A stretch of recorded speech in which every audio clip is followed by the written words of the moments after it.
প্রভাবশালী দেশের একজন কূটনীতিক আমার সাথে সাক্ষাতের শেষ পর্যায়ে এসে বললেন, আপনারা তৈরি থাকুন, যদি জনগণের সমর্থন নিয়ে আপনারা, উনার ভাষায় ক্ষমতা, আমরা ক্ষমতা বলি না, আমরা বলি দেশ সেবার সুযোগ পান, তাহলে মিডিয়ার একটা অংশ আপনাদের উপর ঝাঁপায় পড়বে, তখন আপনারা কিভাবে মোকাবেলা করবেন? আমি হাসতে হাসতে বলেছিলাম, মোকাবেলা করব না, তখন ওই মিডিয়ার ব্যক্তিদের কপালে চুমু দিয়ে দেব। কয় হাও, চুমু দিয়ে বলবো, আপনারা আমাদের সময় সবচেয়ে বেশি স্বাধীনতা ভোগ করুন, তবে সেই স্বাধীনতা যেন হয় নির্মল স্বাধীনতা, এই স্বাধীনতা যেন জাতিকে ক্ষতিগ্রস্ত না করে।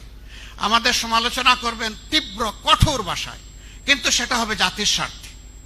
আমাদেরকে ছাড় দেবেন না, ধরবেন, ভালো করে ধরবেন, এমনকি হাতে ছাই দিয়েও ধরবেন, কোনো সমস্যা নাই, কিন্তু ধরাটা যেন ন্যায়সঙ্গত হয়, এইটুকুই শুধু আমাদের অনুরোধ।